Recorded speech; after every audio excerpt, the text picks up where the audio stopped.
Hello students, welcome to my channel Shreya classes. आप सभी को मेरे यूट्यूब चैनल श्रेया क्लासेस में बहुत बहुत स्वागत है।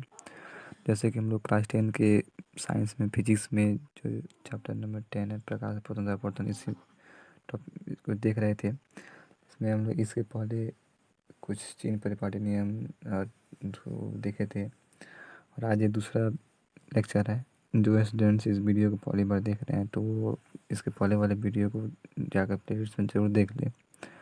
और ये आज इसका दूसरा लेक्चर है, तो चलिए स्टार्ट करते हैं। तो आज का टॉपिक है आवर्धन, इसको इंग्लिश में बोलते हैं मैग्निफिकेशन। ये कह रहा है कि प्रतिबिंब की ऊंचाई और वस्तु की ऊंचाई के अनुपात को आवर्धन कहा जाता है। ये कह रहा है कि मतलब कि जो प्रतिबिंब की ऊंचाई होती है और वस्तु की ऊंचाई होती है, इसी के अनुपात को आवर्धन कहा जाता है। आवर्धन को संकेत में स्मॉल m से सूचित किया जाता है। और हाँ, अगर वीडियो स्टूडेंट अच्छी लगे तो लाइक कीजिएगा, शेयर कीजिएगा और चैनल को सब्सक्राइब करके बेल आइकन को दबा के ऑन नोटिफिकेशन को क्लिक कर लीजिएगा कि जो भी वीडियो अपलोड हो उसका नोटिफिकेशन आपके पास सबसे पहले पहुंच जाए। चलिए नेक्स्ट टॉपिक आपका है आवर्धन बराबर प्रतिबिंब की ऊंचाई बटे वस्तु की ऊंचाई। तो आवर्धन को डिनोट करते हैं m से और प्रतिबिंब की ऊंचाई को डिनोट करते हैं h डैश से और वस्तु की ऊंचाई को डिनोट करते हैं h से। उसको तथा m बराबर माइनस बी बटे यू, तो b को डिनोट करते हैं प्रतिबिंब की दूरी और u को कहते हैं वस्तु की दूरी। तो हो जाएगा h डैश बटे h बराबर माइनस बी बटे यू। तो प्रतिबिंब की ऊंचाई बटे वस्तु की ऊंचाई, तो प्रतिबिंब की दूरी बटे वस्तु की दूरी। तो ये फॉर्मूला आप लोग समझ में आ गया होगा। अब इसके आगे देखते हैं कुछ नोट्स पॉइंट है जिसको हमेशा याद रखिएगा। तो पहला है जब आवर्धन m, आवर्धन को डिनोट करते हैं m से, स्मॉल m से, और जब आवर्धन का मान ऋणात्मक होता है तब बना प्रतिबिंब वास्तविक तथा उल्टा होता है, और जब आवर्धन का मान धनात्मक होता है तब बना प्रतिबिंब काल्पनिक तथा सीधा होता है। कह रहा है कि जब आवर्धन का मान ऋणात्मक होता है तब जो प्रतिबिंब बनता है वो वास्तविक तथा उल्टा होता है, और जब आवर्धन का धनात्मक होता है तब प्रतिबिंब जो बनता है वो काल्पनिक तथा सीधा होता है। उसका दूसरा है जब आवर्धन का मान 1 होता है तब वस्तु की ऊंचाई तथा प्रतिबिंब की ऊंचाई आपस में बराबर होती है। कह रहा है कि जब आवर्धन का मान 1 होता है तब जो वस्तु की ऊंचाई तथा प्रतिबिंब की ऊंचाई होती है उसका ऊंचाई आपस में बराबर होती है। जब आवर्धन का मान 1 से कम होता है तब प्रतिबिंब की ऊंचाई वस्तु की ऊंचाई से कम होता है। ये कह रहा है कि जब आवर्धन का मान 1 से कम होता है तब प्रतिबिंब की ऊंचाई वस्तु की ऊंचाई से कम होता है, और जब आवर्धन का मान 1 से अधिक हो तो प्रतिबिंब की ऊंचाई वस्तु की ऊंचाई से अधिक होगी, और जब आवर्धन का मान 1 से अधिक होता है तो प्रतिबिंब की ऊंचाई वस्तु की ऊंचाई से अधिक होती है। उसके बाद है समतल दर्पण में बना प्रतिबिंब हमेशा काल्पनिक तथा सीधा होता है। इसमें बना प्रतिबिंब का आकार वस्तु के आकार के बराबर होता है। समतल दर्पण में प्रतिबिंब दर्पण के पीछे उतनी ही दूरी पर बनता है जितनी दूरी पर वस्तु दर्पण के समान होती है। ये कह रहा है कि समतल दर्पण में बना प्रतिबिंब हमेशा काल्पनिक तथा सीधा होता है। जो समतल दर्पण में प्रतिबिंब बनता है वो हमेशा सीधा और काल्पनिक होता है। उसके बाद इसमें इसमें प्रतिबिंब का आकार जो होता है वो वस्तु के आकार के बराबर होता है। समतल दर्पण में प्रतिबिंब दर्पण के पीछे उतनी ही दूरी बनता है जितना दूरी पर वस्तु समान होती है। अब दर्पण सूत्र मिरर फार्मूला, हम दर्पण सूत्र को देखेंगे। तो दर्पण सूत्र होता है आपका 1/b प्लस 1/e बराबर 1/f। अब एक प्रश्न है। प्रश्न ये है कि किसी वाहन में पथ दृश्य के रूप में उत्तल दर्पण का उपयोग क्यों किया जाता है। ये पूछ रहा है कि किसी वाहन में मतलब किसी गाड़ी में पथ से दृश्य के रूप में उत्तल दर्पण का उपयोग क्यों किया जाता है। तो इसका उत्तर है उत्तल दर्पण का दृष्टि क्षेत्र काफ़ी बड़ा होता है।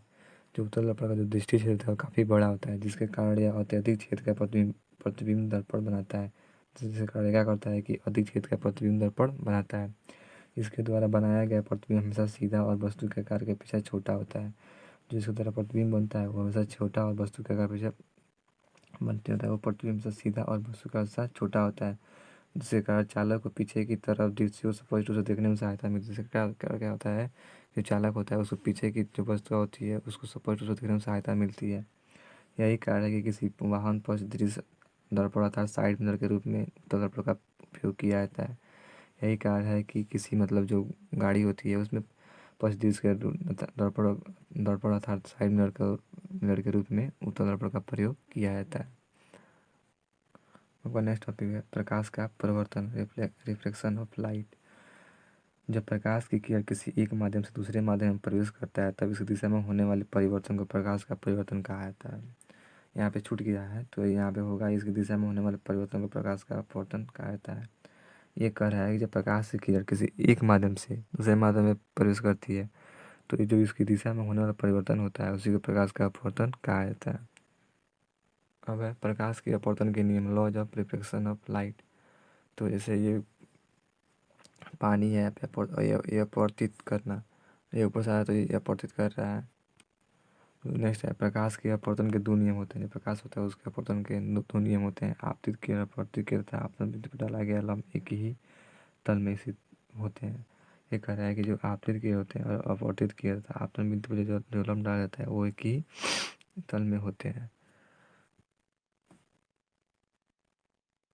उसके बाद है प्रकाश के किसी विशेष रंग के लिए किसी निश्चित माध्यम में आपतन कोण की जया, जया को इंग्लिश में साइन से डिनोट करते हैं, तथा अपवर्तन कोण की जया साइन का अनुपात स्थिरांक होता है। ये कह रहा है कि प्रकाश के किसी विशेष रंग के, जैसे कोई जो प्रकाश होती है उसे किसी विशेष रंग के लिए निश्चित माध्यम में आपतन कोण की जो जया होती है तथा अपवर्तन कोण की जया होती है वो उसका अनुपात स्थिरांक होता है, साइन एस पर साइन आर बटे स्थिरांक। तो उसके बाद प्रकाश के अपवर्तन के इस नियम को स्नेल का नियम भी कहा जाता है। जब प्रकाश के अपवर्तन का जो नियम है इसको स्नेल का भी नियम कहा जाता है। नेक्स्ट है जब प्रकाश की किरण किसी विरल माध्यम से सघन माध्यम में प्रवेश करता है तो वह अविलंब की ओर मुड़ जाता है। ये कह रहा है कि जब कोई प्रकाश की किरण किसी विरल माध्यम से सघन माध्यम में प्रवेश करता है तो अविलंब की ओर मुड़ जाता है। जैसे कि आप लोग फिगर में जैसे कि जब कोई प्रकाश की किरण किसी विरल सघन माध्यम में प्रवेश करता है, जैसे कि ये विरल माध्यम से सघन माध्यम में प्रवेश कर रहा है तो ये अविलंब है, तो अविलंब से ये दूर, अविलंब से ये मुड़ जा रहा है। तो इसी को कहते हैं प्रकाश की किरण किसी विरल माध्यम से दूसरे माध्यम में प्रवेश करता है तो अविलंब से मुड़ जाता है। उसके बाद आपका नेक्स्ट टॉपिक है जब प्रकाश की किरण किसी सघन माध्यम से विरल माध्यम में प्रवेश करता है तब यह अपरिवर्तित होने के बाद अविलंब से थोड़ा दूर हो जाता है। ये कह रहा है कि जब प्रकाश की किरण किसी सघन माध्यम से विरल माध्यम में प्रवेश करता है तो यह अपवर्तित होने के बाद अविलंब से थोड़ा दूर हो जाता है। जैसे कि ये कह रहा है कि जैसे ये सघन माध्यम से विरल माध्यम में प्रवेश कर रहा है तो ये अपवर्तित होने के बाद जो अविलंब होता है उसे थोड़ा दूर हो जाता है। उसके बाद आयताकार स्लैब से होने वाला अपवर्तन। तो देखिए जब कोई प्रकाश की किरण किसी वायु से किसी आयताकार कांच के स्लैब में प्रवेश करती है, कह रहा है कि जब कोई प्रकाश की किरण वायु से किसी आयताकार कांच के स्लैब में प्रवेश करती है तब यह किरण अविलंब की ओर मुड़ जाती है। पुनः यह अपवर्तित किरण दूसरी सतह से वायु में प्रवेश करती है तो यह अविलंब से दूर हो जाती है। ऐसा इसलिए होता है कि जब प्रकाश की किरण वायु से कांच में प्रवेश करती है तो वायु की अपेक्षा कांच एक सघन माध्यम है, जिसके कारण प्रकाश की किरण विलंब की ओर मुड़ जाती है। पुनः जब यह किरण कांच के स्लैब से होते हुए बाहर जाता है तो अविलंब से दूर हो जाता है, क्योंकि कांच की अपेक्षा वायु विरल माध्यम है। इस प्रकार आपतित किरण दिशा और निर्गत किरण की दिशा एक दूसरे के समांतर हो जाती है। आपतित किरण की दिशा तथा निर्गत किरण की बीच के लंबवत के दूरी को पार्श्विक विस्थापन कहा जाता है। अब आप लोग इसको डायग्राम से समझ लीजिए क्या कर रहा है। कह रहा है कि जब कोई प्रकाश से किरण किसी आयताकार कांच में स्लैब में प्रवेश करती है, जैसे कि आयताकार कांच में स्लैब में प्रवेश कर रही है तो यह किरण अविलंब की ओर मुड़ जाती है। जैसे अविलंब होती है तो उसकी ओर ये मुड़ जाती है। उसके बाद क्या होता है, जब ये अपवर्तित किरण किसी दूसरे सतह में प्रवेश करती है तो यह अविलंब से दूर रहती है। ऐसा इसलिए होता है कि जब प्रकाश की किरण वायु से, जैसे प्रकाश की जो वायु से कांच में स्लैब में प्रवेश करता है तो यह वायु की अपेक्षा कांच से एक सघन माध्यम में प्रवेश करती है। तो यह जिसके कारण प्रकाश की किरण अविलंब की ओर मुड़ जाती है। पुनः यह किरण क्या होता है कि कांच के स्लैब से होते हुए बाहर हो जाता है तो यह विलंब से दूर होता है, क्योंकि कांच की अपेक्षा वायु विरल माध्यम है। इस प्रकार आपतित किरण दिशा और निर्गत किरण की दिशा एक दूसरे के समांतर हो जाती है। आपतित किरण की दिशा निर्गत किरण के बीच के लंबवत की दूरी को, जो ये दिशा और लंबवत की दूरी होती है, इसी को पार्श्विक विस्थापन या निर्गत विस्थापन कहा जाता है। तो आप लोग समझ में आ गया होगा। अब नेक्स्ट टॉपिक देखते हैं। निर्वात वैक्यूम, इसे बोलते हैं वैक्यूम। ये कह रहा है निर्वात में प्रकाश की चाल सबसे अधिक होती है। निर्वात में क्या होती है कि जो प्रकाश है वो सबसे अधिक होती है। निर्वात में प्रकाश की चाल 3 लाख किलोमीटर प्रति आवर होता है। उसको होता है अपवर्तनांक, रिफ्रैक्टिव इंडेक्स। निर्वात में प्रकाश की चाल को उस माध्यम में प्रकाश की चाल को उस माध्यम का अपवर्तनांक कहा जाता है। ये कह रहा है कि निर्वात में प्रकाश की चाल को उस माध्यम में प्रकाश की चाल को उस माध्यम का अपवर्तनांक कहा जाता है। अपवर्तनांक बराबर होता है निर्वात में प्रकाश की चाल बटे माध्यम में प्रकाश की चाल। अभी तक ज्ञात पदार्थों में का अपवर्तनांक सबसे अधिक है। कह रहा है कि अभी तक ज्ञात पदार्थों में का अपवर्तनांक सबसे अधिक है। एक नोट पॉइंट याद रखिएगा, अपवर्तनांक का कोई अस्थायी मात्रक नहीं होती है। जो अपवर्तनांक होता है उसका कोई अस्थायी मात्रक नहीं होता है। अब आपका नेक्स्ट टॉपिक है लेंस। तो चलिए देखते हैं। दो पृष्ठों से घिरा हुआ कोई पारदर्शी माध्यम, एक या दोनों पृष्ठ गोलीय होता है, लेंस कहलाता है। ये कह रहा है कि जो दो समझिएगा, दो पृष्ठों से घिरा हुआ कोई पारदर्शी माध्यम, एक या दोनों पृष्ठ गोलीय होता है, लेंस कहलाता है। जैसे कि दो पृष्ठों से घिरा हुआ कोई माध्यम है, दोनों पृष्ठ गोलीय होता है, लेंस कहलाता है। तो अब इसके इसके नेक्स्ट वाले वीडियो में देखेंगे कि लेंस कितने प्रकार का होता है। लेंस दो प्रकार का होता है, तो इसके नेक्स्ट वाले वीडियो में देखेंगे।